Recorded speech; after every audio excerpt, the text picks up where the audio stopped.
Capítulo 1019. Como foi? Você deu uma boa olhada? Assim que Force saiu da rua onde ficava a mansão do Visconde Stratford, ela viu Shil sair com uma expressão abatida e vazia. Shil assentiu hesitantemente. Sim. Dito isto, ela pareceu recuperar o juízo e disse em estado de choque: Eu a conheço, não, ele. Force estava confusa. Shil costumava observar o que estava ao seu redor antes de dizer: ele é Sherman. O Sherman de que lhe falei. E ele realmente se tornou uma mulher. Force ficou surpresa ao perguntar inconscientemente: Você se enganou? Ela poderia ser irmã de Sherman? Shil balançou a cabeça com firmeza. Não, ela mesma admitiu e até me disse para não incomodá-la. Ela quer se despedir de seu passado. Mas, como ele se tornou uma mulher? Os olhos de Force se voltaram quando ela de repente se lembrou de algo. Ela disse pensando: também não é impossível. Existe um caminho Beyonder que permite que um homem se torne uma mulher em um determinado estágio. Ela lembrou que a senhorita Justiça mencionou algo semelhante durante uma sessão de conversa livre. Ah, realmente? Shil arregalou os olhos, incrédula. Sim. Force já havia recordado as condições exatas e deu uma resposta bastante confiante. Isso, Shil foi momentaneamente incapaz de aceitar, mas não conseguiu encontrar uma refutação. Tudo o que ela pôde fazer foi perguntar: qual caminho é esse? Force respondeu: demônia. O H é o caminho do assassino. Demônia. Sherman realmente se tornou uma demônia, Shil repetiu para si mesma. De repente, sua voz ficou mais alta. Será que ela está sendo usada? Não, devo avisá-la. Assim que ela disse isso, Shil se virou e correu a passos largos na tentativa de alcançar novamente a carruagem alugada. No entanto, não conseguiu encontrar o alvo depois de tentar persegui-lo por alguns quarteirões. Sherman e a carruagem pareciam ter desaparecido no ar. Shil desacelerou gradualmente e finalmente parou. Ela olhou para as ruas movimentadas à sua frente com uma expressão complicada. Atrás dela, Force atravessou algumas paredes e finalmente a alcançou. Se foi, Shil sussurrou. Force também olhou para frente e respondeu pensativamente: fomos descobertas. Sem esperar que Shil falasse, ela se virou e suspirou. Vamos voltar e encontrar outra oportunidade. Shil não deu um passo à frente enquanto continuava ali parada. Depois de alguns segundos, ela disse sob o olhar perplexo de Force: já que descobriram um problema, elas acelerarão seus planos com antecedência. É possível. Se eles não quiserem que seus planos sejam frustrados, elas podem tentar um ataque final hoje à noite, antes de estarmos preparadas. Force concordou imediatamente com Shil: vamos voltar para a casa do Visconde Stratford e nos esconder em um local mais escondido. Continuaremos monitorando. Shil imediatamente acenou com a cabeça e respondeu sem qualquer hesitação: ok. Na zona das docas, dentro de um armazém com bastante mercadoria. Shermaine estava sentada num caixote de madeira sujo. Suas mãos estavam cruzadas atrás das costas enquanto seu corpo tinha teias de aranha finas, mas firmes, enroladas em torno dela. Ela parecia estar envolta em um casulo transparente, incapaz de emitir um único som. Não é uma coisa ruim para você. Trice ficou na frente de Shermaine com uma chama negra que lembrava tinta queimando na palma da mão. No mínimo, você pode determinar se ele realmente te ama ou está mentindo para você. Shermaine estava com raiva e com medo. Ela usou desesperadamente seus gemidos para expressar seu desejo, mas Trice não se comoveu. Ela virou a palma da mão que segurava a chama e a pressionou no estômago de Shermaine. As chamas pareciam ter inteligência enquanto se espalhavam como água corrente. Depois disso, penetraram em sua pele e carne na tentativa de perfurar seu interior. Os cabelos pretos e lisos de Trice brilhavam desafiando as leis da natureza. Eles estavam sendo puxados por mãos invisíveis enquanto se estendiam em todas as direções. Manchou o ar circundante com um cheiro peculiar. Os fios de cabelo engrossaram à medida que se espalharam em fios distintos. Abaixo deles, raios escuros de luz surgiram, provocando maldições e palavras. Eles fluíram rapidamente, fundindo-se nas chamas negras. Ao entrar no estômago de Shermaine, eles desapareceram rapidamente.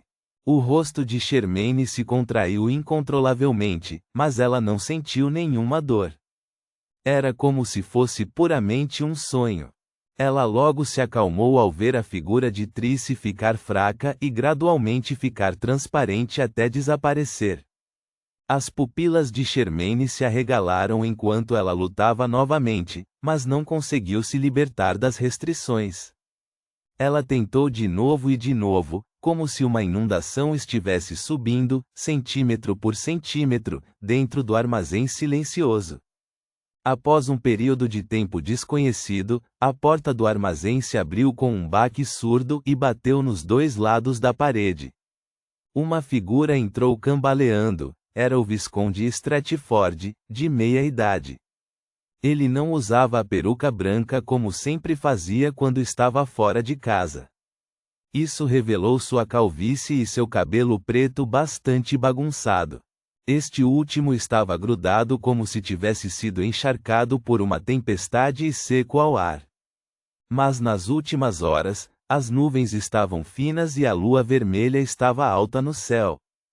Não tinha chovido nada. Gotas de suor escorriam pelos contornos faciais bastante recortados do Visconde Stratford, pois havia incontáveis fios pretos fluindo sob sua pele. Seu corpo estava ligeiramente curvado e seus músculos faciais estavam um tanto torcidos. Seus olhos estavam cheios de dor e preocupação. Ele examinou a área e ficou encantado ao encontrar Shermaine. No entanto, ficou ansioso enquanto avançava sem muita confiança. Quando Shermaine o viu entrar no armazém, seu rosto se iluminou como se estivesse coberto por uma auréola. Ela então revelou uma expressão preocupada e medrosa enquanto tentava balançar a cabeça freneticamente. No entanto, seu pescoço estava preso firmemente pelas teias de aranha que impediam seus movimentos. Ela cambaleou de ansiedade, a ponto de lágrimas escorrerem de seus olhos, gota após gota, cristalinas e frágeis. Assim como o Visconde Stratford estava prestes a alcançá-la, um grande estrondo soou de repente entre os dois. Era como se houvesse uma parede invisível que o separasse de Shermaine, uma parede que não poderia ser superada. Se você deseja quebrar a maldição e levá-la embora, você tem que responder minha pergunta sem esconder nada. Neste momento, uma figura apareceu rapidamente num canto do armazém. Suas características faciais eram encantadoras, formando uma aparência anormalmente doce. Ela parecia a amante com quem todo jovem fantasiaria em sua juventude. Ela não era outra senão a demônia Trice. Sem esperar pela resposta do Visconde Stratford, ela ergueu a mão direita e conjurou uma chama negra.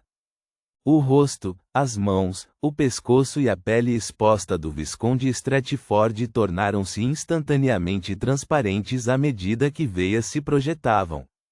E em cada veia havia uma chama negra queimando enquanto fluía silenciosamente. A dor nos olhos do Visconde Stratford atingiu imediatamente o auge, mas desapareceu no momento seguinte. Sua expressão ficou extremamente fria quando um olhar zombeteiro apareceu em seus olhos. Era como se quem estava sendo amaldiçoado não fosse ele, mas sim Trice, que estava a uma certa distância. Trice, que estava no canto do armazém, de repente explodiu em chamas negras. Densas e inúmeras teias de aranha apareceram, mas não podiam ser iluminadas. Num piscar de olhos, Trice era como Shermaine, sendo selada dentro de um casulo transparente. Ela não conseguia se mover ou escapar. Numa abertura de ventilação bem acima do armazém, uma figura apareceu. Era uma mulher cuja idade não era óbvia. Ela usava um manto branco simples e sagrado. Tinha cabelos pretos, olhos azuis, parecia doce e linda, exalando um charme indescritível. Catarina Pelli. Trice pareceu gastar todas as suas forças antes de gritar um nome. Neste momento, o Visconde Stratford agarrou seu corpo, retirando uma boneca ilusória coberta de grossas chamas negras. Ele olhou para Shermaine e sorriu para Trice. Quando se trata de assuntos relacionados à vida, eu nunca seria descuidado. Depois que aquele sujeito, Sikes, morreu, eu sabia que um dia seria a minha vez. Já que você está me caçando, significa que obviamente há outros que desejam caçar você. Somos muito pacientes, com medo de assustar você. Não fizemos nada e esperamos até hoje. Além disso, seu presente foi muito bom. Ao ouvir as palavras do Visconde Stratford, Shermaine, que ainda lutava contra o hábito, parou instantaneamente de se mover. Sua expressão ficou vazia. Seus olhos se arregalaram, mas não havia nenhum foco. A expressão em seus olhos parecia afundar cada vez mais. Amor, Trice riu de repente, aparentemente zombando de si mesma. Ela não estava nem um pouco nervosa. Reticências. Mansão Maigurr. A noite havia caído. Depois de acomodar mais de 20 convidados e preparar a viagem de caça no dia seguinte, Klein acordou pouco depois de adormecer. Sua intuição foi acionada quando uma cena se formou em sua mente. O general de brigada Conas Kilgore, que vestia camisa e calças, voou secretamente pela janela do quarto de hóspedes. Ele pousou do lado de fora, desafiando completamente as leis da natureza. Eu nem tomei nenhuma atitude. Ele veio aqui para seus próprios objetivos.